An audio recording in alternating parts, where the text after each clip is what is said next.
hold space for your darkness, a first responder mental health podcast hosted by me, Erin Jane, where we have conversations about what it's like to perform a first responder role and the mental health challenges that can accompany it.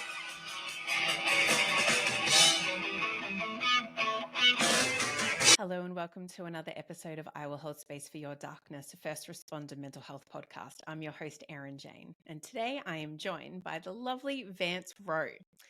Vance is a former law enforcement veteran with over 20 years of service down in Maryland with both the Salisbury Police Department and most predominantly the Ocean City Police Department.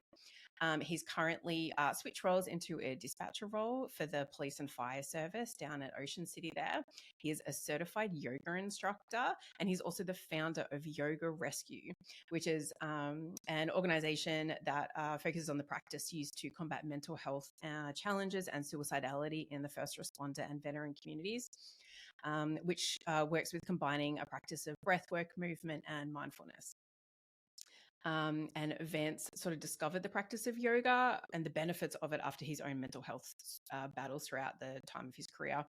He's also an instructor, or what is known as a guide, at Boulder Crest Foundation, which offers programs for military members, veterans, and the first responder community, focusing on post-traumatic growth. So there is a lot to get to. Vance, thank you so much for joining me today. Well, thanks, Erin. I appreciate the invite. I'm excited to have a conversation with you. Yeah, me too. So we will sort of dive in from the get-go with your policing experience, if we can. Sure. And I'd love to hear what got you interested in a first responder career and in particular law enforcement. So it's funny. There's a couple things that really stand out, and that was when I was I was probably in like middle school, and I remember being in like Cub Scouts, and we got a tour of the Baltimore County Police of the Woodlawn precinct, and I just was like, oh wow, this is super cool. And that was a busy precinct that they ran a lot of calls and stuff like that, and that was very close to where I lived at the time. The next thing is, and you'll laugh, everybody laughs. It's the middle of high school, and the movie The Fugitive comes out, and I was like, oh my God, I want to be Tommy Lee Jones, and I want to be a U.S. Marshal. So when I went to college, I actually started as a political science major, thinking that I was going to get into federal law enforcement. And then I started working in Ocean City after my freshman year. And I actually enjoyed the local municipality law enforcement. And I just never went any farther than that. So, like, when I left college, I decided I could have gone back to the Baltimore area where I'm from, or I could stay at the beach. And that's what I ended up doing. And here we are 25 years later. Yeah. I mean, if given the choice, with I'm sure Right. you have beautiful beaches down there. It's Yeah. sometimes it's tough to make the break from something like that. Right. My wife and I are definitely beach people. So yeah, it worked out. Oh, wonderful. And so you completed your time at college, and then I saw obviously you had like that involvement with Ocean City, but did you spend some time working at the Salisbury Police Department too? Well, so I did. And so here's how that happens. So I'm working every summer while I'm in college. And I would and I would go then I would just go back to college in August every single summer. Um, and what Ocean City has, it's a little unique. And we had seasonal programs where we would hire college kids to come down and either be public safety aides or police officers for the summertime, because we have a busy resort town and we just needed more help. So I was not so much like a cadets program, but kind of like a well, I was Oh, okay. when I was 19 and when I was 20, I was a cadet. And then when I turned 21, so that's the benchmark. You have to be 21 in order to carry a firearm. So Right. when I was 21, I became a seasonal police officer. And then so I did that for 3 summers, and I actually did my college internship with the Ocean City Police. So here's how I end up in Salisbury. Yeah. So I had worked the summer of 2000 after graduating college in December of 99. And Ocean City, it was very difficult at the time to get hired there. they were hiring like one a year. And Mm-hmm. so I applied to a jurisdiction over, which was Salisbury, and that's about 30 miles outside of Ocean City. And I got Mm-hmm. hired. So I did my 6 months in the police academy. And then I worked 14 months on the road. So a total of just short of 2 years. And then Mm-hmm. as soon as I could, I went back to Ocean City, which and at that point I was a certified police officer, so that makes me Okay. even more marketable. That they don't Yeah. have to train me, and I had experience being an Ocean City police officer, so it was kind of like a no-brainer. There were two of us that Yeah. did that. We both went to Salisbury, got trained, and then we came back to Ocean City almost together. Right. And so just like a nice, smooth sort of lateral transfer Right, and right. Well, happy and days. I mean, there was a pay raise too, and that Mm-hmm. certainly didn't hurt. Um, Yeah. but that's where I wanted to be. So that was the summer of 2002 that I actually Okay. returned to Ocean City. Now this time as a full-time police officer. Mm-hmm. Okay, wonderful. And obviously I, spend a little bit of time stalking, or Okay, investigating that's all right. my my upcoming guests and looking at your resume. And obviously you've done, like a significant time at Ocean City, was it like 20 years of service, which is, something to be said in itself, but the amount of different roles and positions and just kind of like aspects of policing that you were involved in over your time just Yeah, seems a I got to lot. do a lot. I got to do a lot of Yeah. cool things, and Yeah.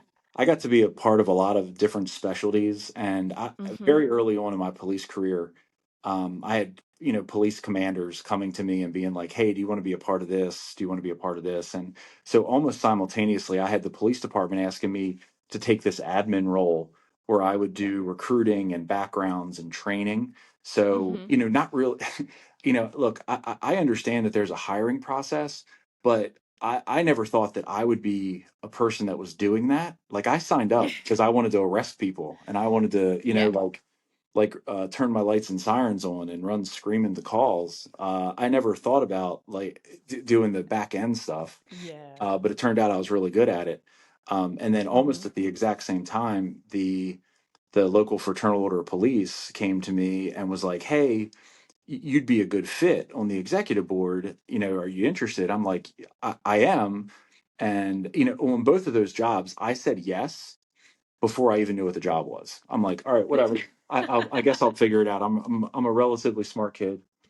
Yeah. Um, so, yeah, so, I did that for the next, I was on the executive board for 10 years, doing all kinds of different things. And then, Mm-hmm. in the police department, so it was unique in the fact that because of my environment, because I worked in a resort town, so every Yeah. winter, so from like October to May, I would do that office job and I would spend a lot of time in college classrooms. I was part of testing these kids that would come down and wanted to be police officers and cadets. And then I would actually be part of their training program after I was part of their background process. So I literally was uh, almost like a friend from the time they came out of the classroom all the way through to the Mm-hmm. time that they were trained, and then we turned Yeah. them loose. And I really enjoyed that. I enjoyed teaching, and I just take a different approach, I think, to teaching. Yeah. And then every summer, I would actually go back and I would work patrol the same way as, every other cop in, Ocean Mm-hmm. City. And I would typically work 5 and 6 nights a week, 5 or 6 10-hour shifts per week. So there was always a lot of overtime. My Mm-hmm. my wife coined the term summer widow because, and it's sad. It's funny, but sad. Um, Yeah.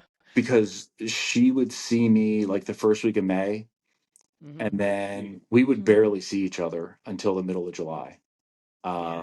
just because of the amount of overtime that I was making, and the paychecks were phenomenal. Oh, But of course. Yeah. But on the you're not there to like enjoy it. on the one day off that I would get, Mhm. I mean, I was asleep and Yeah. do a lot of laundry and stuff like that. So Yeah. those were tough, and I got to tell you that, and just talking to police officers now a lot, and just kind of in the role that I'm doing now, um, everybody kind of hits this wall that's somewhere between like 5 and 7 years in, where you're just kind of like, is this all there is? And, is this what I signed up to do? Am I making impact? And I kind of had that as well. And, I felt like all I was doing was I was making 18-year-old kids dump out their beer. So I was essentially ruining everybody's good time. I'm like, is this, like I got into this because I wanted to uh, be a crime fighter. So I wanted to Mm. stop like serious crime, not Yeah. necessarily write people tickets for being underage and having beer. Yeah. Uh, No, that's understandable. yeah. Yeah. So I was fortunate in the fact that I got to do some other things um, that translated later into my career from doing all Mm. that kind of stuff and doing backgrounds is because of how many people that we had to hire every year. We decided that we were going to do our own polygraph um, program, and I actually was our Yeah. first to go to school, and I actually built our polygraph program, and that was now, I saw that on your resume. I was yeah, like, "Ooh, that's right. something rather intriguing." Yeah, so I went to school, and I go to school for 12 weeks, which it's the hardest stuff that I ever done academically. Really? And Wow. I mean, it's 12 weeks on an army base, and you go to school six Hmm. days a week. Oof. And Yep. so then I get all the training, and then I come back, and everybody else had like a mentor that they worked under. And I'm like, oh shit, I don't have anything like that. I guess like Mm. I gotta figure this stuff out on my own. So I started Yeah. I actually was very fortunate that I met somebody who helped me, who was not in my agency. Um, but he was phenomenal. Hmm. And I worked with him for the next probably 9 years, Hmm. just doing different polygraph related things. Yep. Uh, so yeah, but that was where I just kind of translated some of that skill Hmm. and just some of my, I guess, curiosity and investigative know-how, and started to do really well in the polygraph world. That's pretty crazy. But what I love is like I think as anyone who sort of was on the job as long as you and I didn't get sort of like anywhere near that long, but my hubby's like a 22-year, I think, firefighter, still active duty. And I think when we get on so long, like you get the old crusty like people who not necessarily look down on like the newer recruits and stuff like that, but it's all like they're soft, they're this, they're that. It wasn't like that, in my day. But to actually have part of that implementation when like you're interviewing them and you're helping recruit them and you're helping teach them, like I think there's something really wonderful. It's like, well, I'm helping shape these new people. I'm going to make it so they are good and they are decent. So all the ones that want to sit there and like bitch and moan about the new ones, well, like I'm having input into what makes a good recruit from 10 years down the track from when you started your career. And I think that's like an element that is wonderful Yeah, and really valuable, that like that kind of, and even just kind of getting to know them as well, you know what I mean? great, Like I great. think that's I awesome. actually really liked that, and I really did. I liked the aspect of getting to know them as a person, not just as a public safety professional, either being a cadet or a officer. And I still keep up with quite a few of them, actually, Hmm. which is neat Yeah. because when they leave Ocean City, because we can't hire them all, not on a full Yeah. time basis, it's really neat to see them go and flourish wherever it Hmm. is they go, and they go like across the nation, they go across the world. And I try to keep up with as many as I can on like Facebook and LinkedIn, and Hmm. yeah, it's super cool. That's awesome. And so, we've sort of briefly said that you, did sort of about 20 years with Ocean City, Hmm. and that now you've, I don't know whether you like transitioned into like the dispatcher role, or you sort of like officially retired and then kind of took this on Oh, as like so a that secondary that's gig. actually so that's part of my story, and Mm-hmm. like when I share, in my mental health struggles. So I ended up as a dispatcher out of injury, not out of Okay. retirement. Okay. So let me I'll go back in time a little bit. because it Okay. helps make Yeah. it all make it, it'll help Yeah, it of all make course. sense. So in October of 2016, I was working a special event on a bicycle, and Hmm. I, uh, for lack of better words, fell over the handlebars after my bike tire got caught between two pieces of concrete, Oh and no. uh, and I landed on my left knee. And what I came and I didn't realize it at the time. Um, I thought I just had a little road rash and I was okay and I could just keep working.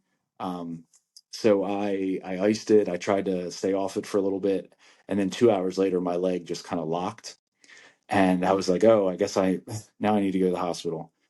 Yeah. So my wife took me over to the hospital. What we came to find out is that I had a tear in my patella tendon.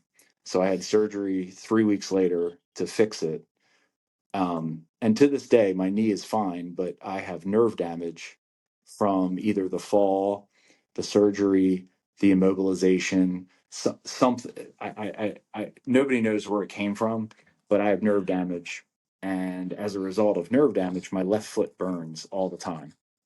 So I don't wear shoes a whole lot, Yeah. just because I can't take the compression on the top of my foot. That's what Yeah. actually ended my police career.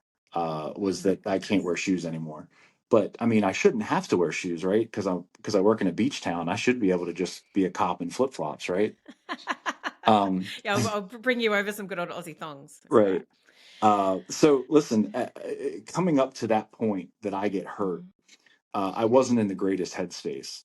And Okay. when I say that, it's for a couple different reasons, and I think most first responders would probably understand some of these if Mm-hmm. and I'm going to guess some of them are going to resonate with other people. Number one, I Mm-hmm. worked like a lot, like Mm. I that bet. entire summer I was working 6 nights a week. And in June of 2016, I told my wife that I didn't want to do this anymore. Mm. And she was very supportive. She was like, "You can't quit tomorrow, but um, we'll figure out a way to get you out before the summer of 17." I just Mm. didn't get there. Yeah. I got hurt, and then had to go through the rehab process and then the workers' comp process. So that took a while.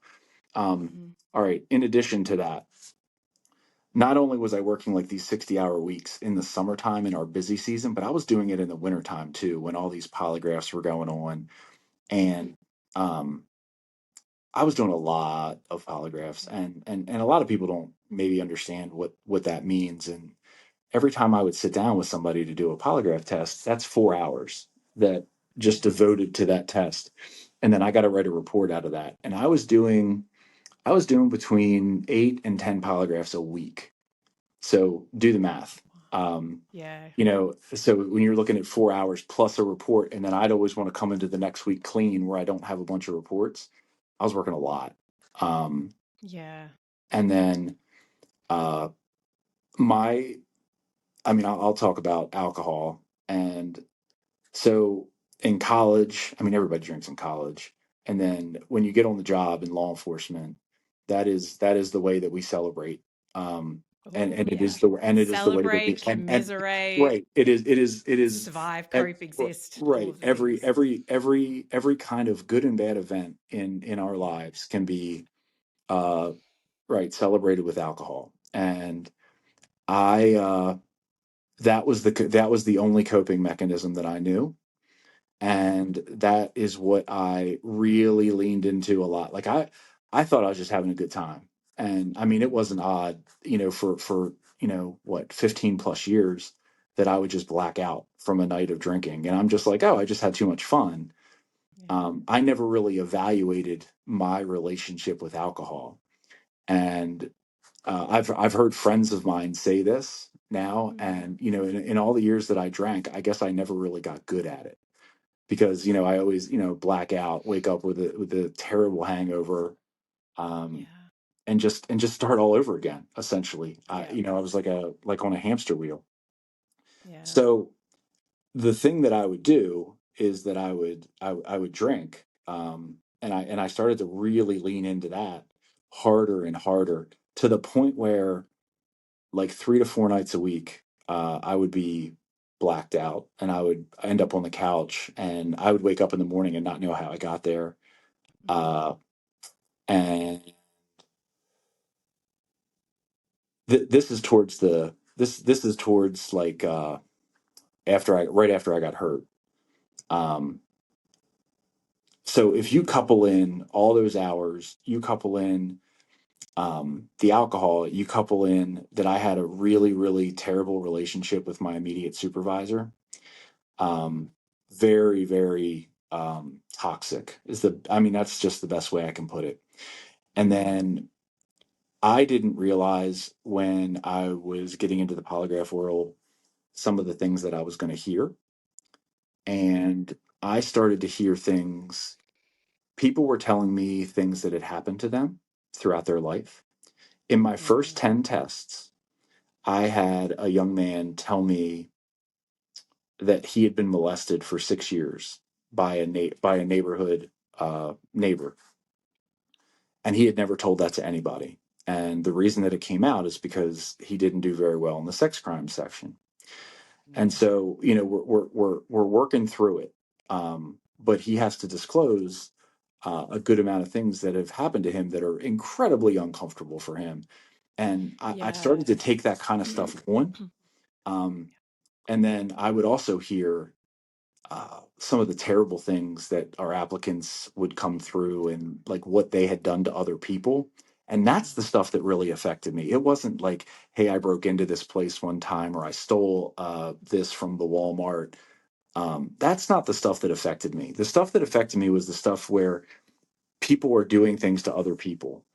And I just started to take it on and it wasn't uncommon for me at that point that I would come home and feel so disgusted by what I had heard that I would put my bag down and I would grab 2 beers and I would go take a shower uh, every single night.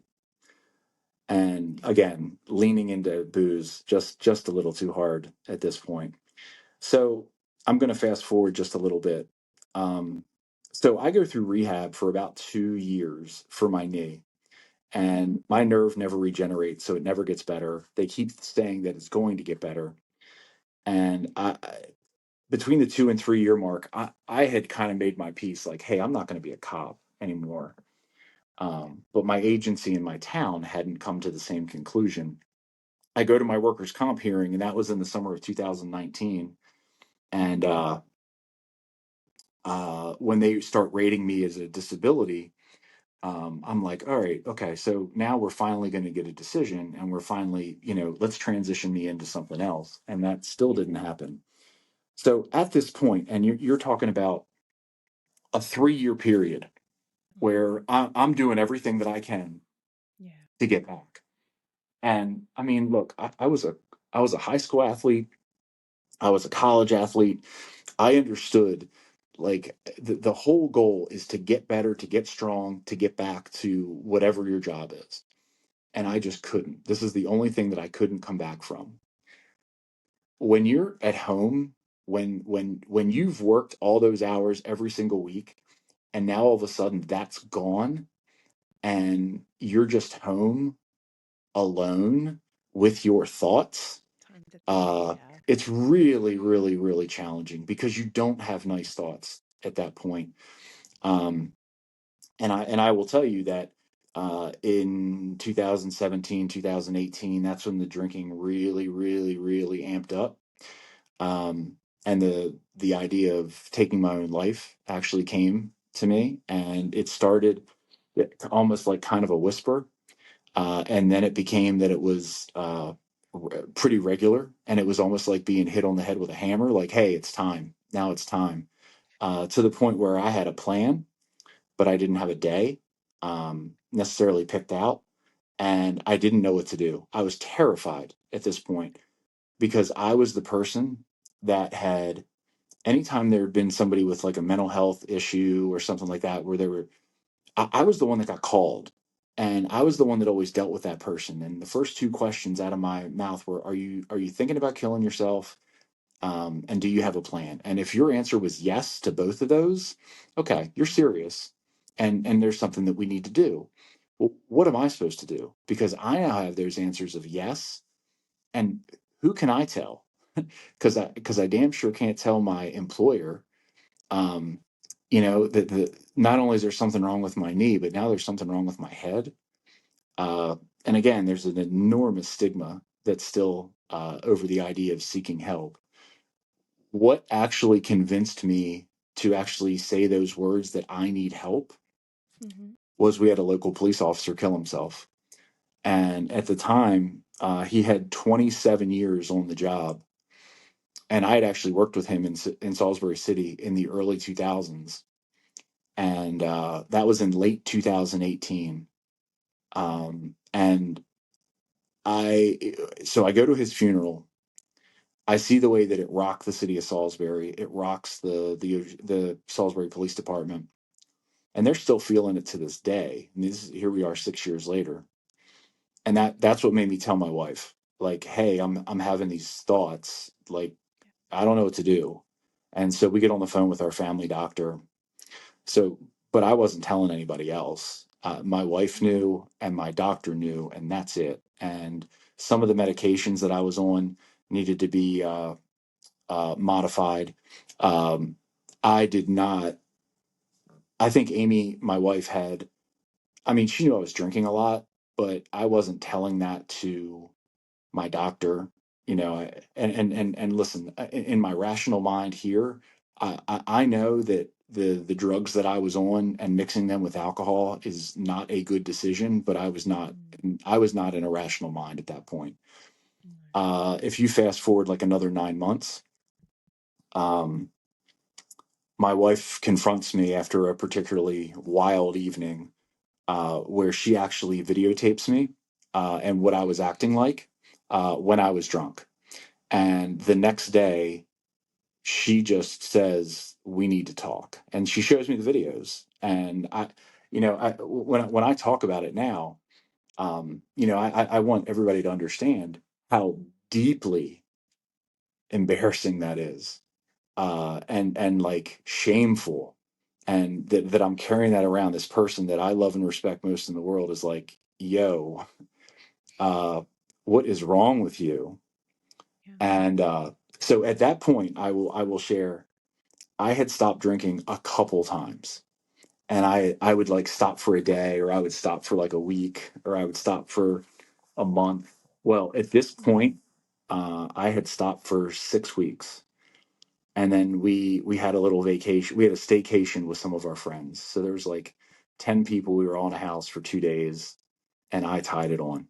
Um, Yeah. I can't even fat. I know I don't remember going to bed either night. I don't remember dinner either night. And that's when she confronts me when we're driving home, like, "Hey, dude, you're a mess." And I I did not make a decision that day where I was like, "All right, it's time to get sober." It was like, I don't ever want to have this conversation again. Yeah. So in order for me to not have this conversation again, I'm just not going to drink today. And what I have done is I just kind of made that decision every other day since. And then you start to string a couple days together and make a week. You string a couple weeks together and make a month. Well, next Tuesday, it'll be 5 years since I've had a drink. Wow. And that was the thing. That was my, most people in recovery will tell you that there's a rock bottom. Well, I just shared my rock bottom. That, Mm-hmm. is as bad as all these other things that were going on. It took that to Yeah. shake me to the point where it was like, all right, it's time. Now I'm doing this for me. Uh, Within a couple days of that, I go to a yoga studio for the first time, and I cannot to this day explain to you why. Uh, I had thought about it for a while, Mm-hmm. um, but I had always talked myself out of it because I am a former offensive lineman in football. I am 6'4" and Yeah. 260 pounds, You're and too all I'm manly for yoga, Vance. well, all I'm gonna say is, listen, I when I go to a yoga studio, I stand out, and so I went and I loved it, and then I just started Yeah. going like 3 and 4 times a week, and within the Mm. first month of doing that, I told my wife, I came home and I said, I'm going to teach this to cops and firefighters. I just kind of had this vision of doing it. And I'm like, Yeah. I'm just going to do whatever it takes for me to do that, which meant I did my 200 hour. And look, I don't do anything a little bit. So when I'm in, I'm in. And it was like 6 months into a regular yoga practice that I get into my 200 hour yoga teacher training. Mm-hmm. And it's since then I've just tried to teach as many classes as possible. um, so now, I really want to teach this population of first responders and, veterans and correctional workers, and every people that are like me, that work in these high stress environments, that, are doing it for careers. So they have all this cumulative stress that Yeah. maybe they don't even understand that they're carrying around, Yeah. and then add into that whatever happened to them before they got into this career, from upbringing and things like that. Yeah. And if you don't face it at some point, uh, it's going to come out in an ugly way.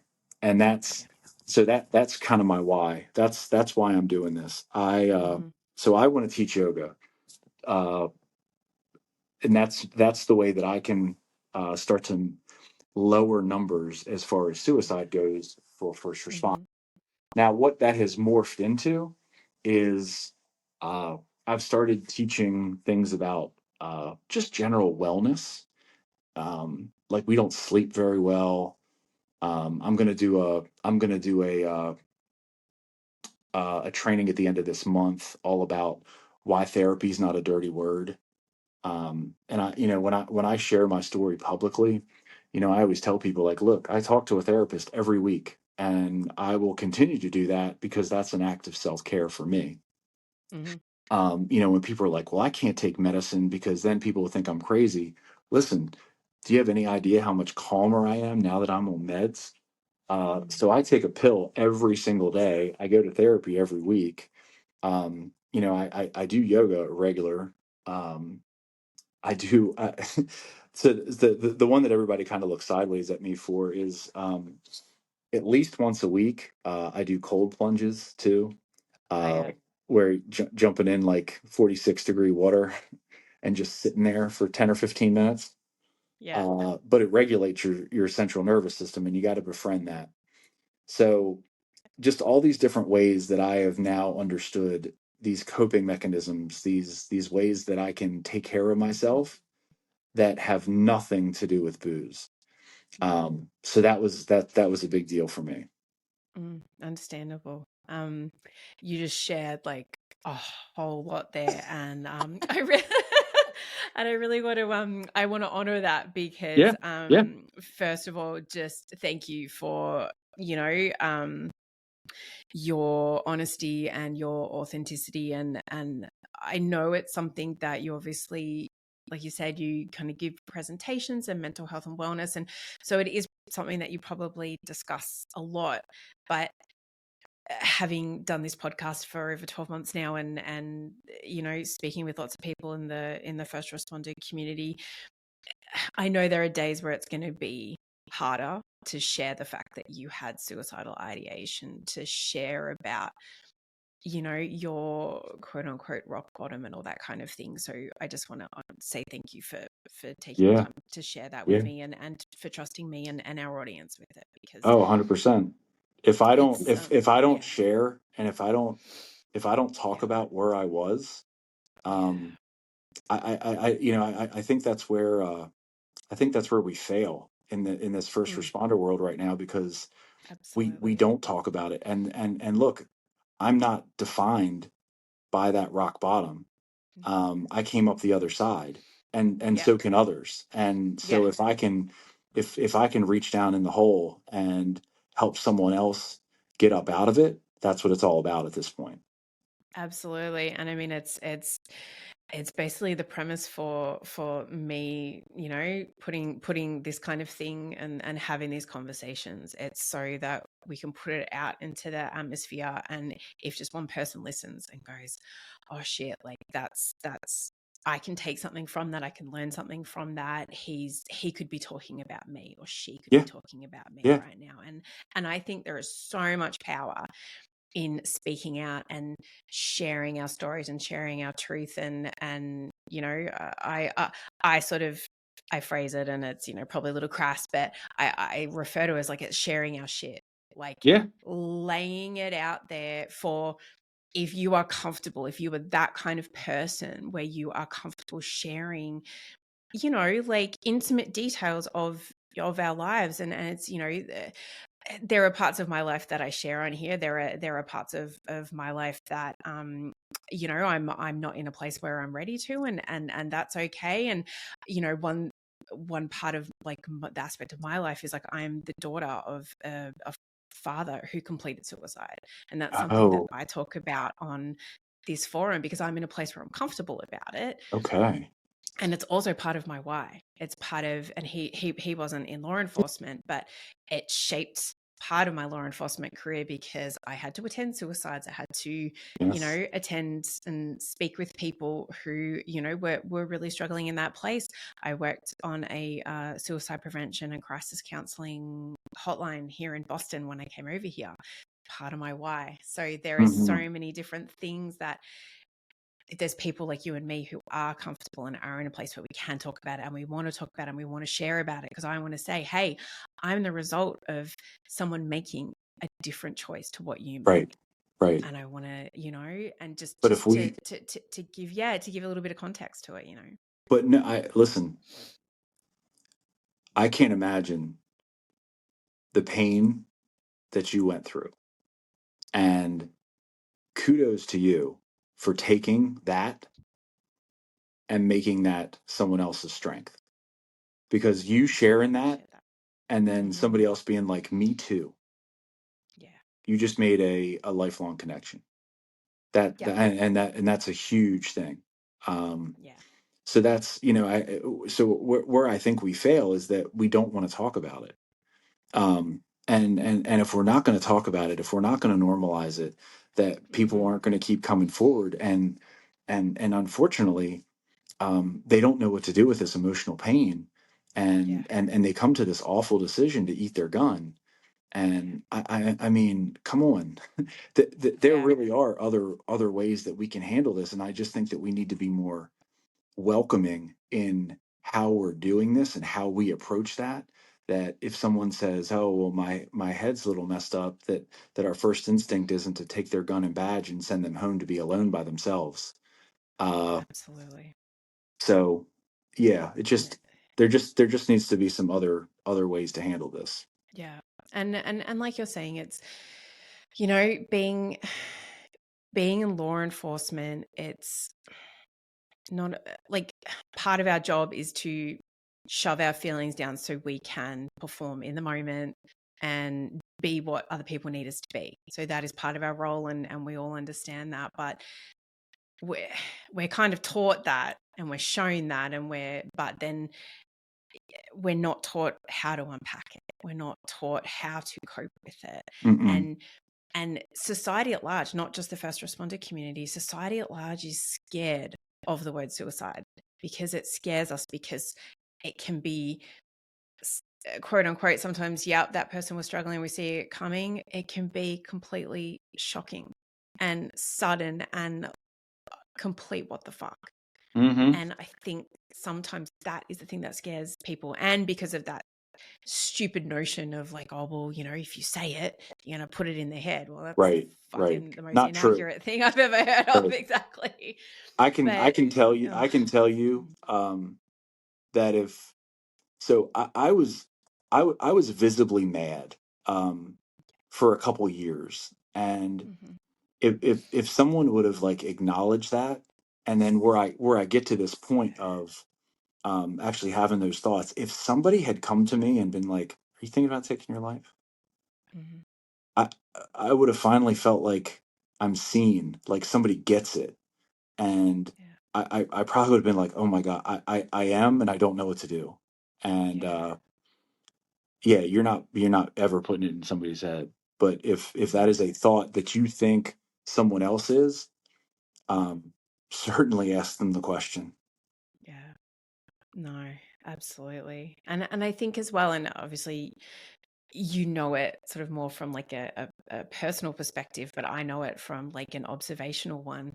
Like I spent most of my career working with, you know, guys who had like 15, 20 years on the job, you know, and I feel like a lot of men, and not all men, but a lot of men, when they are struggling mentally, emotionally, psychologically, it manifests in anger, in aggression, in that kind of outward fuck you sort of kind of like attitude or just like aura that they put out there, because they are battling internally. And I've seen it so many times, and so many times that the angriest men are the ones that you Yeah. find out a little bit later, they're like, oh yeah, like they did not know how to cope with the Mm-mm. feelings that they were experiencing, and the permission structure Right. has not been there for so Right. long, and the cultural stigma of speaking up, and you know, and even in terms from like being a female, like in a male dominated profession, I mean, fuck me, you never wanted to speak up and say that you were struggling either, because Mm-mm. then then you are exactly what they always thought that you were, if that makes sense, you I know. So mean, listen, that permission structure to speak out. I mean, number one, just being a guy, I mean, I was taught from a very young age, Mm-hmm. high school, college, boys don't cry. You know, boys don't show emotions. And then when you get into law enforcement and the idea that you need to be in control of a scene whenever you get there, okay, well, I'm in control. Mm-hmm. That means all this stuff that I don't want to feel, we just need to shove it down. Uh, and every time that happens, we get imprinted with some, you know, whatever that critical incident was, whatever that trauma was. Um, Mm-hmm. and just all first responders are going to just see those things on a regular basis, and normal people don't Mm-hmm. see that kind of stuff, and we're not robots. At some point you have to do work to get rid of that stuff, to get it off of you, to get it out of you. And again, if you don't take care of it, it will take care of you. Yeah, absolutely, absolutely. And may I say, in the story, not even just a story, like your experience, like kudos to your wife, because you know, it sounds like for 20 years you worked tirelessly, and you know, obviously like provided well, and I don't know what realm or anything that she's in, but it's it's hard being married to a first responder sometimes, Hmm. and you can spend a lot of your time walking on eggshells, Hmm. and to be able to have that clear line of communication, especially like if you're saying, you know, you really kind of lent hard into that drinking, and if you're working 70, 80 plus hours a week, when you are home, you're blacking out drunk. I can't Yep. see that fostering great relationships. And You'd for be her right. It's to, not, you know, yeah, if I wrote a relationship book, that is not those are not my exactly. suggestions. I know, right? And but and you know, obviously you guys have been together like a long time, so you know, she obviously has you back, but Mm. it's Yep. scary. No matter how long you've been with someone, it's scary to confront your partner with severe concerns about them. It really, Yeah. Oh really yeah. is. And yeah, like even, you know, my hubby's a firefighter. I was a cop.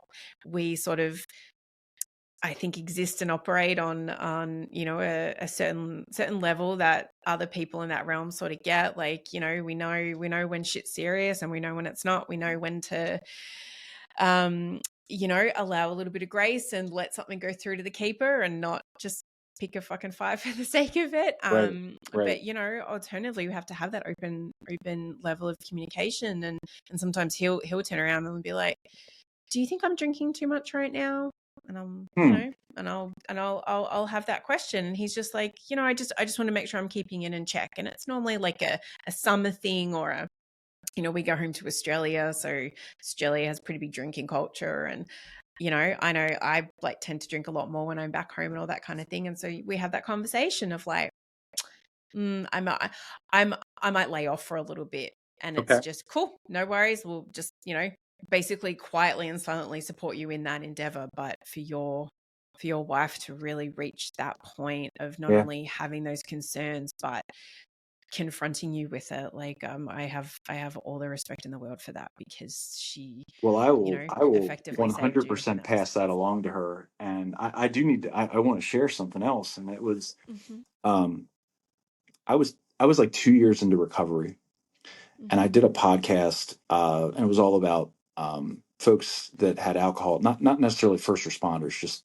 Yep. people in general. Mhm. And I shared that story, and the two hosts were like, "Wow, your wife really took a risk."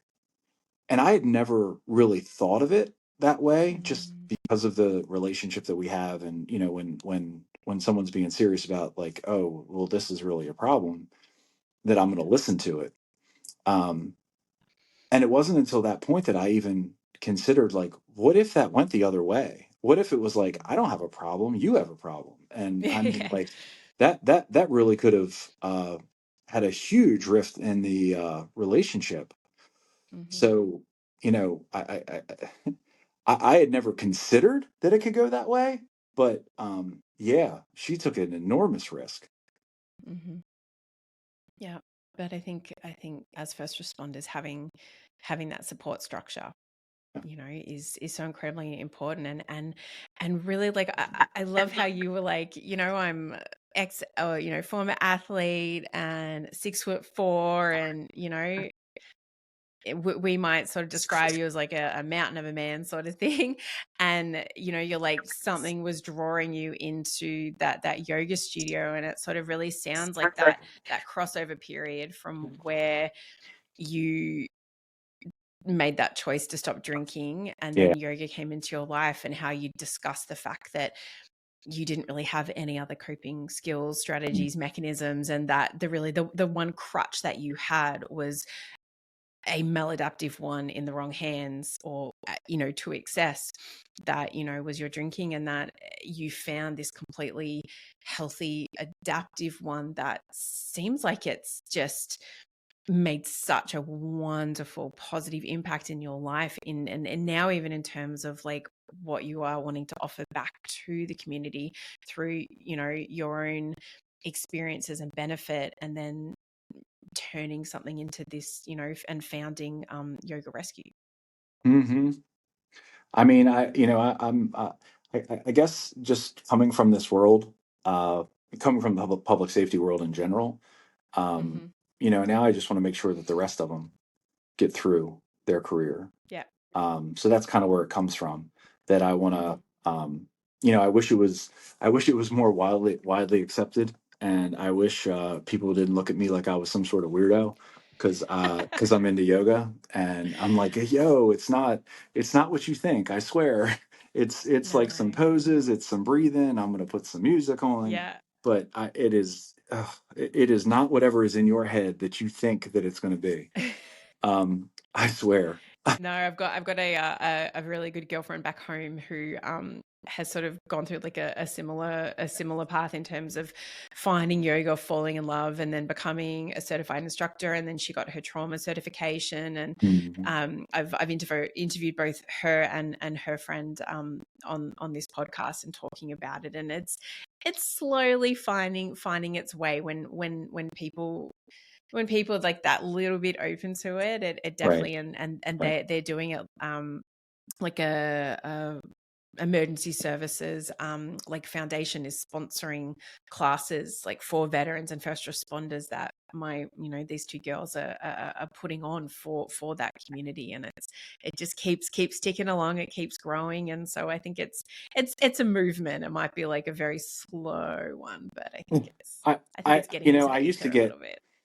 take it kind of personal, and I used to be like, I don't understand why you got, I mean, it's like life changing, and why aren't you guys into it? And um, listen, the first responder world does not do the most. Um, I don't feel like we're on the progressive cutting edge of anything, Yeah. unless it's like tactics and weapons. And Yeah. it's already bad enough that I want to talk about feelings, and so um I guess that's look, when they're ready, I'm ready. So that's the approach I take now. Yeah. Well, a term like my husband always says, and like we live up in Boston, and he's always like, you got to remember, he's like, half the people you're talking about, they're like stubborn Irish assholes, and I'm like, Mm, there it that's is. kind of like, yeah, I think it kind of explains, the first responder community in Mm, a lot of ways, right. but And is I uh, mean, and that is in the most loving of terms possible. But yes, that is my he's not that backwards is in coming forwards. Is that the is reason I that is married him. 100% my people. So mm, Exactly. And so yeah, so talk to me. Oh, actually, that there is one thing that I wanted to ask, and I think sure it thing. came from either another interview that I listened to or something that I read, and you were like, you explained, and like to quote you, was like that yoga calmed the storm within you, Yeah. and I loved the imagery that evokes with not only probably like your physical health but your psychological health too. And I just, if you can sort of So speak to that a little bit yeah, for me. for sure. So I all that stuff that I told you was kind of going on with me, the working too much, the boss that we didn't get along, the different things from polygraph interviews and then getting hurt and then, mix it in with the booze. I call it a storm. And the reason I call it a storm because I have this vision of like being on a ship and Mm-hmm. like rain, that rain by itself doesn't do anything to you. Wind by itself, thunder and lightning by itself. But then when you mix it all together, you have this incredibly rough seas, and your boat's bouncing, and you're probably bouncing, and maybe you get tossed off overboard. Yeah. So here's the interesting thing. So I used to believe that I actually could calm a storm, that I could Mm-hmm. like reach my hands out and I had that kind of power. And that's a type A personality right there. That's first responders. All right, so here's what yoga did. Yoga calmed me inside out. So if I calm myself down, if I can calm my Mm-hmm. my brain by using my breath and connecting my heart and brain back together again, Mm-hmm. my whole system starts to calm down and then storms pass. It's just a very interesting way to look at Mm. things. And it's just that yoga changed my vision of the world, like outwardly facing. And Yeah. that's the life changing part of it, that it actually settled my mind down that much. And it allowed me to get to a place that my brain could actually process through any of these traumas, any of these critical incidents, any of this stuff from like childhood, that I'm Childhood. going back through all this stuff now. There was a Mm-hmm. point that I'm quitting the booze, I'm teaching yoga, um, but I wasn't addressing the root cause. So there is something that booze was covering up, right? And I wasn't addressing it at the time. And Mm-hmm. I did a speech in early 2023, and I got comments that I came across as angry and bitter, and I'm like, wow, um, I don't want to be like that. Yeah. And it's part of my story. I'm going to talk about some of the things and some of my feelings and my emotions, but that's not the way I want to come. And so I was upset, of course. And what it Mm-hmm. made me do is it made me take a really introspective look at myself. And that's what ultimately got me to go back to therapy. And I had Mm-hmm. a wonderful therapist in the past, but she didn't know much about the first responder world. And we would meet when I said so. So like if I was like, oh, I need you this week, we would meet, and then maybe it would be 2 months later and we'd meet again. So I mean, like I had dabbled in therapy before, but the lady I see Mm-hmm. now, it is serious, and I say that almost kind of jokingly. So when I first find her, and they only deal with first responders, I got interviewed 3 separate times by the practice before they placed me with a therapist. And then when I meet her for the first time, she's like, okay, every Tuesday at 2 o'clock, we're going to meet. You just have a standing appointment until I say so. Oh, okay. So, Yeah. I remember the first couple times going in with an agenda, like, all right, I want to talk about Yeah. this. And then like the next time I literally I Bow. show, and she actually jokes with me. She's like, you don't have to write notes down, right? You don't have to come in with an outline. But that was just me. That was, I gotta have Mm. stuff laid out, structured. And now we just talk, Mm-hmm. and she'll be like, "What's going on?" And I'll tell her what's going on, and then I don't know, it always it might go to something else, and it never goes where I think it's going to go. Um, but it's been incredibly helpful, and it's helped me lessen um, that anger burden. Like I don't want to be angry anymore, and I want to Mm-hmm. accept that. Um, but it's hard. It's work, and it takes me 100%. kind of facing me, and that's the only way Mm-hmm. I'm going to get through it. And so I still meet with her weekly Yep. and do a lot of other stuff, wellness practice wise. But I'm a work in progress. I'm never going to be quote unquote fixed. Oh, dude, I But think I'm we're better than all a I work in progress. but I'm better than I was. Yeah, yeah. And you know what? Like, kudos to you for not just going and how do I say it? Like, I don't want it to kind of come across as insulting to anyone, but as in like you were like, oh well, like I quit drinking. Like fucking where's my medal? Where's my Right. hero badge? Like I'm solved, I'm fixed. Like fucking yay me.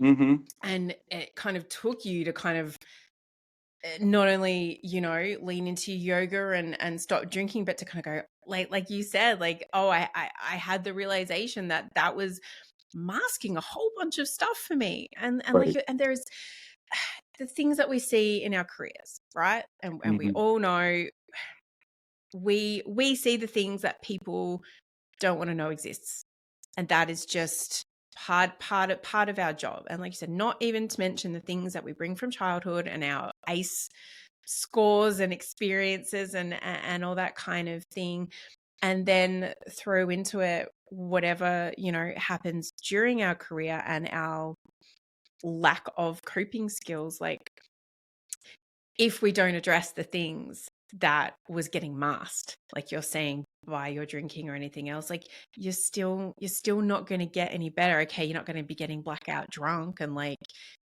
insulting someone or destroying your career or anything like that, but kudos to you for not sticking your head in the sand like a lot of people do. And it is hard work. It is hard Right. work facing up to shit. It's hard facing up to stuff from our past. It's hard, and I can speak on it because I've done some of the same stuff in the last couple of years myself. Um, it's hard not to feel ashamed when you look back with a different lens of like perspective, age, experience, knowledge, and not be ashamed of the way that you handled things in the past, ashamed of the way that you you know reacted, any of those kind of things, or even just admitting to yourself like, oh yeah, that happened and I handled it in this way and I don't like the fact that it happened and I don't like the way that I handled it, and having to wrestle with that and Right. give your younger self grace, give your younger self acceptance and Yeah. compassion, and be like, okay, I would handle it very differently now, but you survived back Yep. then. You did what you needed to in the time, and you have to accept that, and that is hard. Some Yeah, days it is very for hard. sure. So it's, and like we were saying, for a man to also really delve deep, it is hard. So good for you for putting that work in and making yourself a better person, a better husband. I'm not sure if you have children, but probably a No. better father Well, for it. And yes and no. Not like two-legged children. We have four-legged I children. We have yeah, three of them. Just as Jade, just as important. They're relying on you, just as important. Yep. And so I believe that yoga rescue was sort of like formed, was it 2021 that you That's right. became So certified, or yeah. I finished my 200-hour training program in March of Mm-hmm. 21. I started teaching studio classes. I knew what I wanted to do, so I formed the business. Yep. Um, and then I've been to a couple other like specialty yoga trainings, one through Warriors at Ease and one Mm-hmm. through Veterans Yoga Project. Both of those are yoga and meditation programs that were developed in the military. Mm-hmm. Since that point, I have I've also started my 300-hour, which is my advanced teacher training, and I'm still in Mm-hmm. that right now. I have Yep. probably another year until I finish that, and that Yep. is at a place called Guiding Wellness Institute, and she is in Okay. Fayetteville, North Carolina. Yep. My most recent training, this is the one that's pretty special. Um, it's called iRest, and it stands for Integrative Restoration, and it is a Mm-hmm. 10-step guided meditation that helps people sleep. So Wow. if they give me 30 minutes to actually guide them through this meditation, that 30 minutes, if they don't sleep very well, and most of the people that have any of the symptoms of post-traumatic stress, they don't sleep very well. Mm-hmm. And 30 minutes of an iRest meditation will give them the benefits of 3 hours of actual like REM sleep. And it might actually allow them to rest at night because it starts to slow the mind down. So that's I what I've think really I've started to I've like. heard of this. Yeah, Yeah, it's that's pretty amazing. special. And I'm fortunate in the fact that part of my 300 program, she was like, you have to go through iRest. So that was just part of it. Mm-hmm. And I was like, oh, what's this going to be about? I don't know. I fight meditation. I really do. A friend of mine who's a firefighter, really dove deep into it. And I'm like, I don't know if I can just sit cross-legged on the floor and just not think. And he's like, yeah, that's not what it is. And Yeah. so I'm trying my best here. Yeah. I like the guided where somebody will talk Yeah. me through something, and I do Mm-hmm. stuff like that on Insight Timer when I need one, or I'll pull something up on YouTube when I need it. I like the fact that I can deliver it now for someone Yeah. else. Yeah. And what I've started to do practice wise when I teach a class is I do like a 75-minute class, and that's not all movement. I'm not trying to scare people away, but it's Mm-hmm. 45 minutes of movement, and then so you kind of get loosened up, get all the wiggles out, and then Mm-hmm. get still, and then I do the iRest meditation. So that's the final 30 minutes, Yeah. and I've gotten very good reviews on doing that. I So I'm bet. like, I'm gonna Yeah. stick. I'm gonna stick with that. Oh, that sounds awesome. And it is like even I was speaking to a previous guest, Josh Grandinetti, who does like mindfulness for first responders with his Okay. organization, Foundation Fortified. And I've sort of like been working through like some of the courses and stuff that he offers, and it is so much effort to learn to sit in your silence. Like Yes. it is, and it's actually going through this has made me realize how uncomfortable I am in silence. I always have a podcast on, music playing, like there's always something. And then for me to sit, I'm just like, oh, this is harder than like it looks Yeah. and then it seems and all that kind of thing. So I can imagine that restorative part of what you're offering, and like the movement part, and then that does sound very divine. I will give you And that. I am very much like you.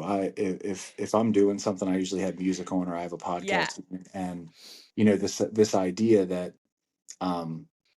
so most of our lives we have been taught that when we are uncomfortable that we're supposed to do something about it, Mm-hmm. Yeah. like move away from it or run away from it, or Yeah. or maybe try to drink it away or eat it away or whatever.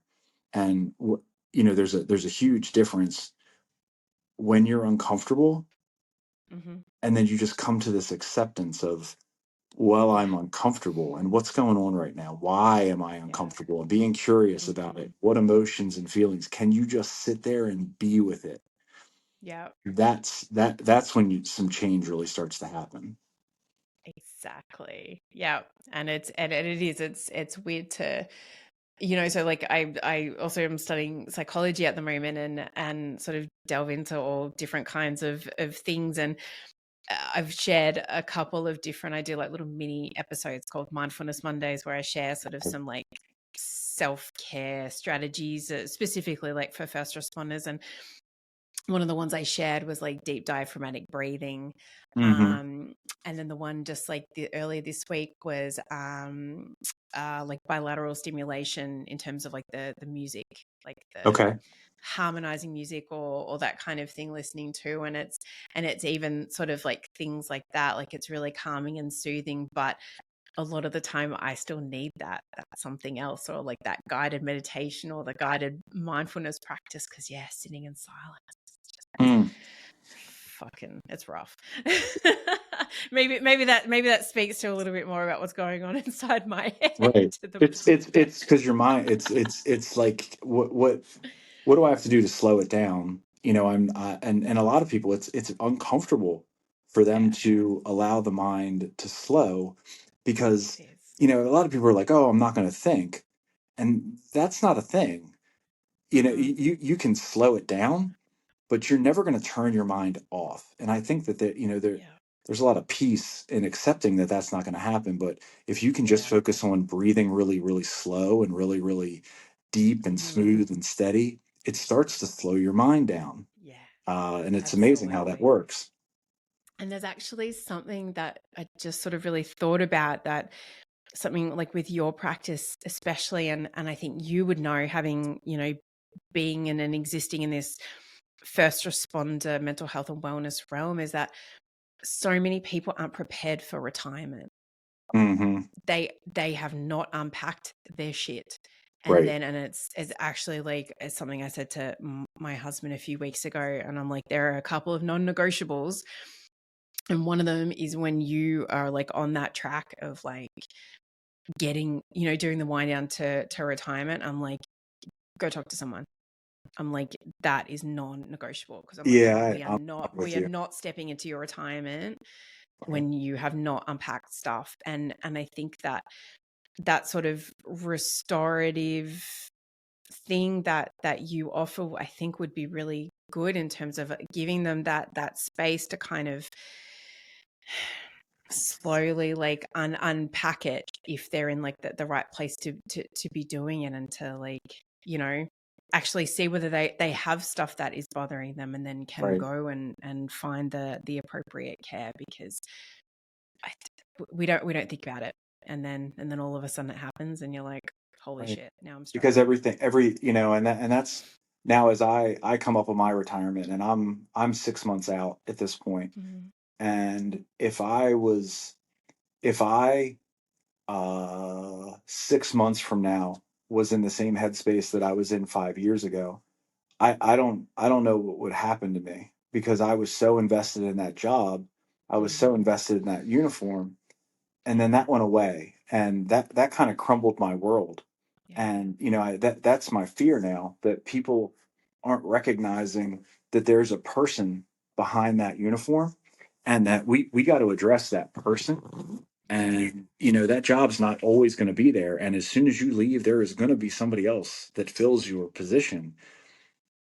And I mean, that's not a comfortable thing to talk about, but it is. And it's natural that you go, and after you serve this career, that you can go do something else. And you don't have to stay in this career for 40 and 50 years, because that's not necessarily healthy either. Yeah. So the one of the huge things for me is, I want to teach people, while they're still in the job, these wellness practices that'll keep them Mhm. through the job and well beyond. Yeah. Because now, I don't know what it is for firefighters, but I can tell you the life expectancy for a police officer is 20 years diminished from like the regular population, Mhm. and it's 5 years beyond their retirement. That's usually the life Yeah. expectancy. So I am I did not work 25 years in public safety to get 5 years out of it. That, you know what I mean? I wish I would have taken better care of myself. But the fact of the matter is, I found it when I found it. And now, if I can share that with other people, that's certainly what I'm going to do. Yeah, no, and it's yeah, I completely understand, and I'm just got news like just last week, like a lovely guy that I worked with in the police force back home. He passed away, and yeah, barely got to enjoy his retirement and got struck down by illness, and it's just yeah, it's so and I'm sort of in a similar mindset with, you know, my husband is about to turn 55 at the end of this month.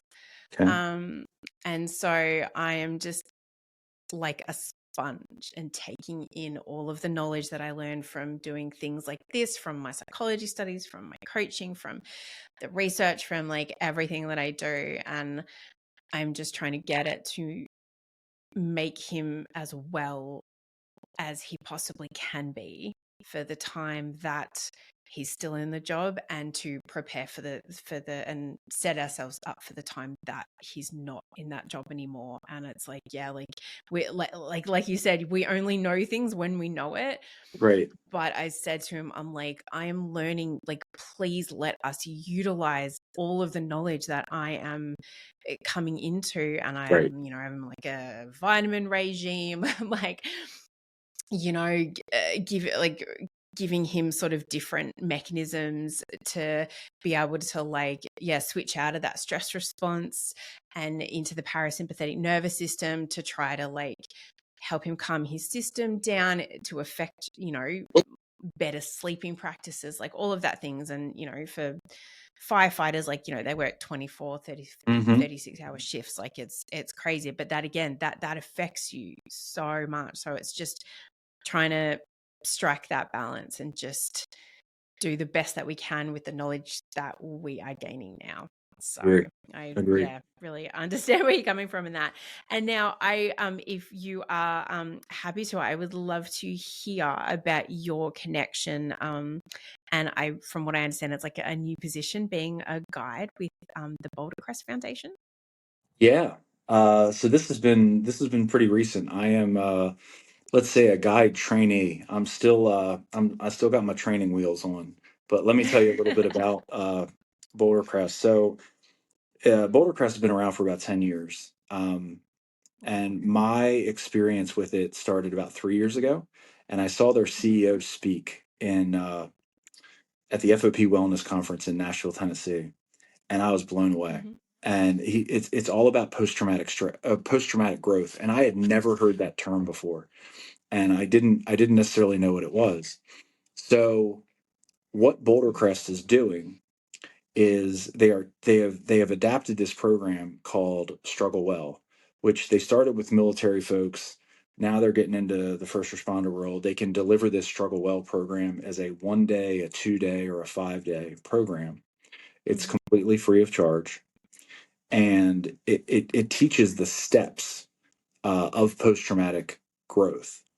And so I went to it for the first time in March, a couple months ago, mhm, and I was approached by the lead guide after that, asking me if I was thinking that I wanted to teach it as well. And it was because of, I had been in this and definitely like a negative spiral, but then I had come up the other side. And how did I get there? So they want folks that are walking that path, and then they can take other people, mhm, they can guide other people on their path of post-traumatic growth. mhm, So I have, in the last couple months, I have been through a train the trainer program for them. I have started to teach it along with a lead guide. I will teach a couple more times before I'm, signed off on as a, for real. It's almost like in the police world, it's almost like going through an FTO process where I have a field yeah, trainer that's like evaluating me and telling me, all right, well, now you can go, or we got to work on some stuff. So I got to do at least two yeah, more times with another lead guide. But what a fabulous organization, and they're expanding. There's a large population of them up in your area. And if Mm-hmm. you want to get in contact, the guy's name is Rob Schwartz, and he has the entire state of Massachusetts. So I can certainly put you Oh, in touch with wow. him if you want to either interview Yeah, I'd him love to hear to that. talk, or if Mm-hmm. if there's people that are listening that are up in that area and they want to do a struggle well program, I can Yeah. certainly put them in touch. And it is amazing. And so I've gotten to teach now twice, and which is not a ton, but in the classes that I attended, so I attended three separate classes, and then I go to my train the trainer, and now I've taught two, and Mm-hmm. that's all in the Yep. last 8 months. Wow. um, yeah, it's a lot. When I look back at it like that, I'm like, oh wow, I've done a lot. I've done a lot, and I've done it It's quick. rather impressive. Yeah. Again, my wife laughs at me. I don't do anything a little bit. When I'm in, I'm No, in. it doesn't sound like it. Yeah. Uh, but it's fascinating Yeah. to every police class I've ever been. Everybody's very buttoned up and nobody wants to talk. Mm.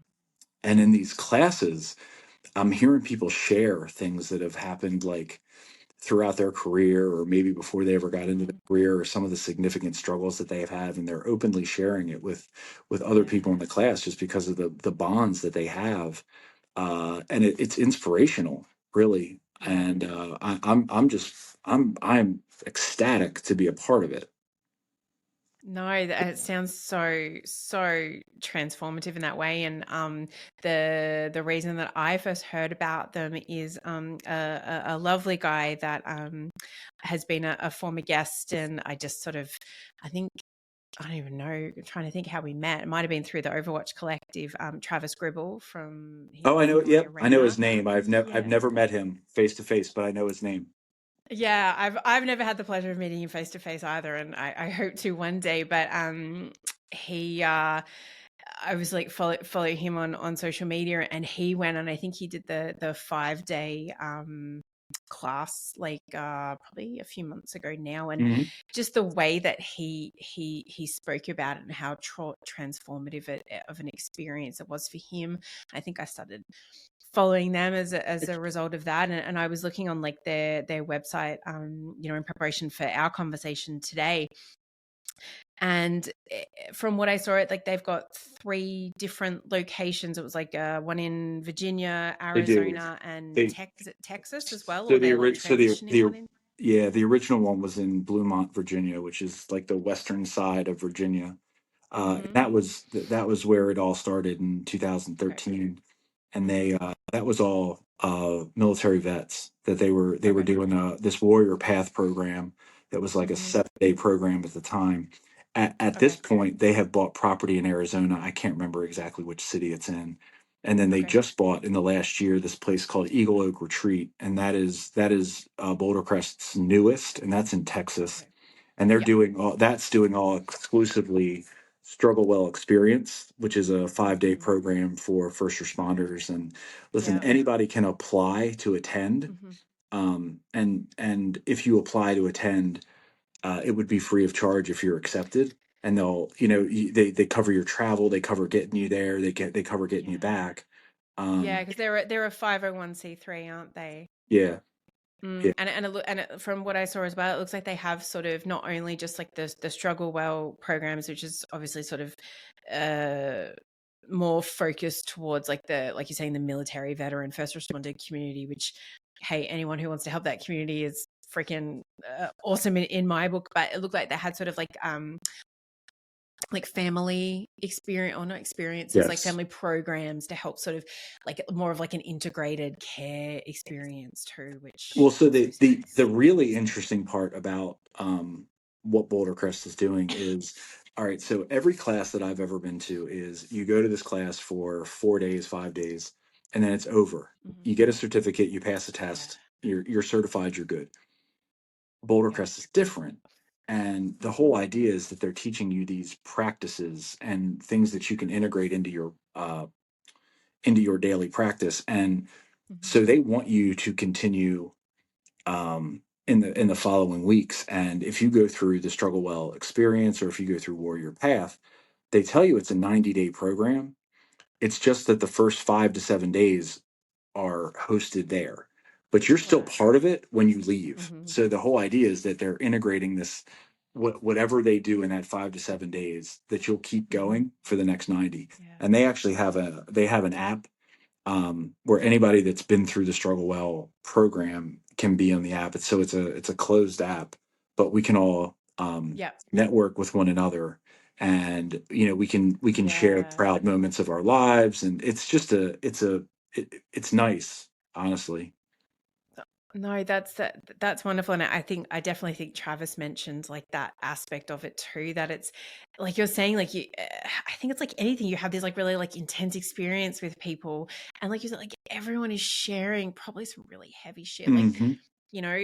traumatic experiences, suicidal attempts, potentially suicidal ideation, like all of the gambit that is bringing them to this place where they are struggling and they want to struggle well and struggle better, and to then be able to keep that support structure so that if someone is kind of not faltering, but like, falling off the path a little bit slightly, like, but someone else is doing better, to be like, to have that person to be able to reach out to, or like, like you're saying, a collection of people to be like, come on, mate, you've got Hmm. this. What do you need? Do you need to talk to one of us to really kind of reset yourself? Do you need to vent? Do you need us to clarify something for you? Like that support structure is just, it sounds like it's really imperative to the It's phenomenal. success of that program. That's Yeah, awesome. it's phenomenal. I can't even believe I'm a part of it. When I saw the guys speak 3 years ago, I would have never fathomed that I'd be where I am at this Mm-hmm. point. Um, Right. and I'm not trying to, like look too far into the future. I'm just happy to be where I am. Yeah. No, that's wonderful. I'm really happy to hear about your affiliation and involvement with them, and if you and or they are happy, we can put their website and stuff into the show notes if people Oh, are that'd be great. interested That'd or be that'd be feeling like they're struggling. wonderful. Yeah. Yep. All right. Cool. More than Do happy that. to do that. And obviously, if someone sort of wants a little bit more of a like a personal anecdote about sort of what it really is, are you open to people being able to contact you in Yeah, regards yeah, yeah. to? You can Yep. put, and if you want me to, I'll send you all my contact info Yep. afterwards, or I you can take probably it off have my it, but yeah. website or whatever you want. Phone number, Yeah. email. They can contact me through social media. I don't care. If you send me a message, I will answer you. Yeah. Um, yeah, I Yeah. I don't keep it to yourself. Yeah. No, that's awesome. Thank you for that, Vance. And sort of the last thing that I wanted to ask you about was your involvement with anyone sort of been on social media last, I think it's probably like 12-18 months. There's been this sort of like, I don't know if it's a movie or a documentary, PTSD 911. Yes. Yeah, yeah. And the lovely, who you know well, and I am organizing to speak with soon, Mr. Conrad Weaver, Sure. who is filmmaker, director, podcast host. I think he has a distinguished list of titles next to his name. So my And he, yeah, my my talk to me about involvement, that. yeah, for sure. My involvement with it started, I think it was probably 3 years ago. I think it was the same wellness conference that I see Josh Goldberg speak at, and they were screening the movie there, Mm-hmm. and I actually got to meet Conrad. And funny enough, Conrad is from Frederick, Maryland, which is about Yeah. 3 hours away from Ocean City. So, I mean, I guess like Maryland people, we all we naturally float together, of course. Yeah. Um, anyway, so that next summer, they were Conrad and a friend did this bike tour across the country. They started in Astoria, Oregon, and on Mm-hmm. bicycles went across the entire country. And it was something like 60 days. I think it took them 2 months to go all the way across the country. Well, they Mm-hmm. had picked Ocean City as their endpoint, like my hometown. So I had Yeah. actually reached out to him prior to that, and I was like, "Dude, you're coming to my town. Let me take care. Let me take care of the screening part." And he goes, "All right, it's Yeah. yours." So like we had a little. So when they got into Ocean City, they had a we had a nice little welcome reception for him. We screened the movie at the Ocean City Convention Center the next night, and I got to meet some of the people that were actually in the film, and that started like all these other like friendships and networking and wonderful connections, and it all started because of this movie. So let me explain. Mm-hmm. So PTSD 911 is a documentary film about some folks that were suffering with some mental health issues in the first responder world. Mm-hmm. And it really follows three main characters, one of which is a dispatcher, one of which is a police officer, one of which is a firefighter. And Mm-hmm. they all had different levels. They all had different, they were all presenting in a different way, I should say, with different diagnoses, different medications that they're trying. Um, Alcohol was certainly a theme throughout there too. And it's going to resonate with any first responder, and I'm going to be honest, it's hard to watch at times, and especially for somebody like me that I kind of been in that dark place too. Mm-hmm. But that's what they're very open about talking about. Like, listen, this is where I was. This is what was going on, and some of them were currently going through it at those moments, and it's very real. It's very raw, but I think this is what we need to talk about. I think we Mm-hmm. need to acknowledge there's a problem, um, because when we acknowledge there's a problem, I think we start to look at solutions and resources. Mm-hmm. And the problem just can't be burying our head in the sand and being like, all right, well, we don't have a problem because I don't see it. Mm-hmm. So I have Conrad and I have just kind of struck up a friendship, and Mm-hmm. I try to get him exposed to as many different places as I can. Mm-hmm. And I've gotten to host three different screenings, Wow. and I have attended quite a few others that I Mm-hmm. wasn't involved in. But just I think a lot of him. I think a lot of the movie. So if there's any way that I can advertise for him or promote him, that's what I've done. Mm-hmm. Um, and we'll see where it goes from here. We're actually going to watch it this afternoon. I'm currently attending a public safety wellness event in Cumberland, Maryland. So Mm-hmm. we're going to watch the documentary this afternoon and probably have a little discussion panel afterwards about things that are working, things that are not, and kind of Mm-hmm. just thoughts on mental health. Yeah.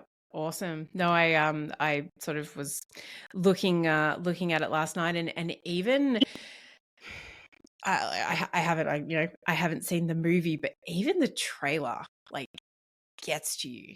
Hmm. And I think when you and I connected, like a few weeks ago and sort of trying to set this up, I don't know if I did a bit of a deep dive stalk, and I think I ended up following, is it Matt? Is it Yeah, Fiorenza or Fiorenza. something like Yep. Fiorenza? Yeah.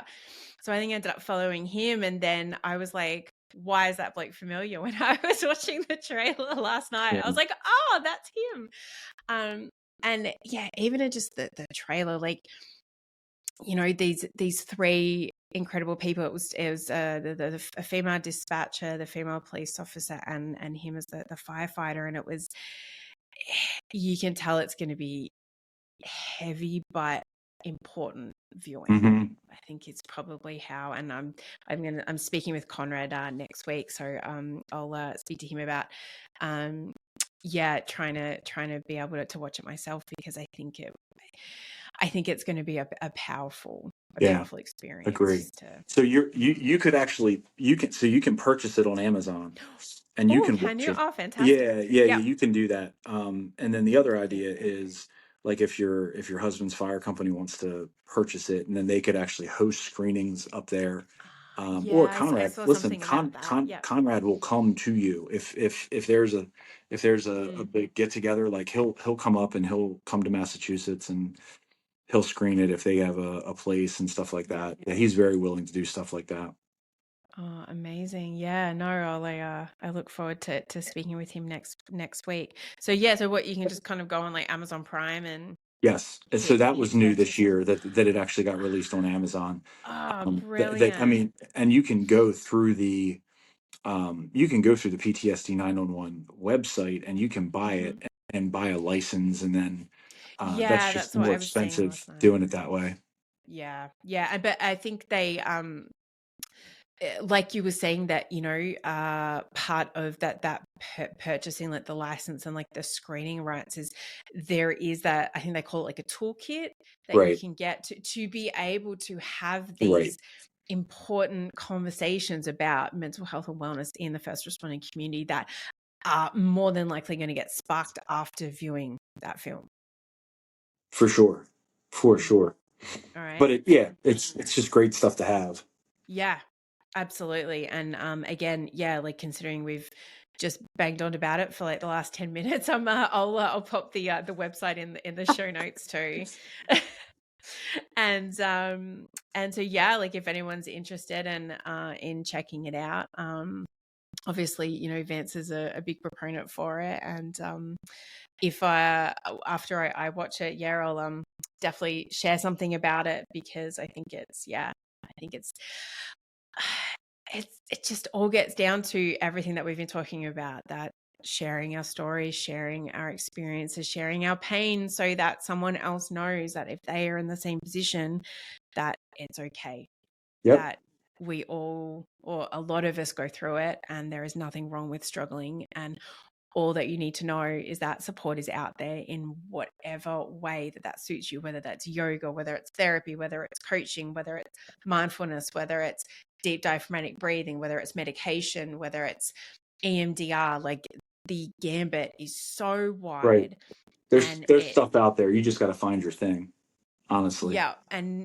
even like I spoke to a bloke a few weeks ago, and he is into plant-based medicine and has been healed through ayahuasca experiences. Mm. I've Like, I've I've there heard is I've heard quite a bit about this here recently. yeah, and that's what I love. That's what I love, because it's something that I've spoken about previously, but and not to the first responder, but just the suicide factor. Like, my dad completed suicide in the 80s. Like, mental health was not talked about. Right. Like, it just wasn't, and that's part of the reason why, like, I worked on like the suicide crisis line when I first moved here, and why I talk about it now, because it's kind of like, if there was the help back then that there is now, and I know there's still stigma and everything attached to it, but you go, if there was that kind of help, how many people like my dad would have been more supported, would Right. have potentially made a different choice. Sure. And so many men that I interview on here, like, I couldn't even tell you like how many guests I've spoken to who have struggled with that ideation, even had that plan, perhaps made an attempt, and when they find that strength within themselves to say, I need help, and reach out for help Hmm. and get that help, and like you're saying, come through on the other side, it heals people like me, Yep. because it's showing that it's possible. So Hmm. I think it's awesome. All right, Vance, I've taken up a lot of your time already today, But so it went. I This went. This listen. This was so easy. Like, just you're very very very very easy to talk to, and it oh, went thank fast for you. sure. Oh, good. I'm so pleased to hear it. We like to finish these episodes off with two very quick last questions. Okay, go ahead. The name of the podcast is "I Will Hold Space for Your Darkness," and that comes about the darkness that we see in our line of work, and like you even sort of discussed in our conversation today. So I like to ask, what do you do in order to hold space for your darkness? For me, um, the way for me is really to explore it in my own terms, which means usually typically yoga, and typically working through some stuff with my therapist. That's really how I can work through my own stuff, and that allows me to be a light for someone else when they're in their darkness. That's beautiful. Thank you for sharing that. And lastly, what can someone do in a supportive role, whether that's a spouse, a friend, a colleague, anything like that? What can someone do in order to support you best in holding space for that darkness? To support, oh, just their first responder. Uh, it's a tough question, and the reason I say that is because my wife. is a badass. And like the fact that she, actually like called me out. I think a lot of people would be scared to do something like that. And so I think you have to find people that someone like myself would listen to. And there's only a very few amount of people that I would listen to that conversation from. And I think you just have to find those people, Mm. because that's how the connection happens. And that's the only way that help's going to happen is when that person recognizes that there's a problem. I hope that makes sense. No, absolutely. Like, nah, having people in your life who you will listen to, regardless of whether it is good feedback, bad feedback, a shit Right. sandwich, the really harsh truth. No, that absolutely makes total sense. All right, Vance, thank you so much for your time today, sharing your experiences and everything you're involved in. I will pop all of your contact details, yoga rescues, website, all of the things in the show notes. So if anyone would like to get in touch with Vance or wants to find out more, check the show notes. Otherwise, reach out to either Vance or myself and we will organize, Yeah. or facilitate you guys getting in contact. Thanks for a wonderful conversation, and everybody that's listening, thanks for taking the time to spend a little time with Erin and I. No, it's been wonderful. Thanks again. All right, this has been another episode of I Will Hold Space for Your Darkness. I've been your host, Erin Jane. And as always, let me listen in a way you've never been heard. Cheers. Hi guys, it's Erin Jane here. Firstly, thank you for listening to I Will Hold Space for Your Darkness. This podcast really is for you, the listener. And I hope you're finding as much value in listening to these conversations as I am in having them. If you'd like to offer any feedback, suggest a subject matter, are interested in being a podcast guest, or would like to get in contact to receive first responder life and wellness coaching services, please reach out. You can find me on Instagram at Erin Jane Coaching or the dedicated podcast account, ErinJane_Darkness Podcast, or my website, www.erinjanecoaching.com. I look forward to hearing from you, and I'm so grateful to have you as part of this darkness community. Cheers.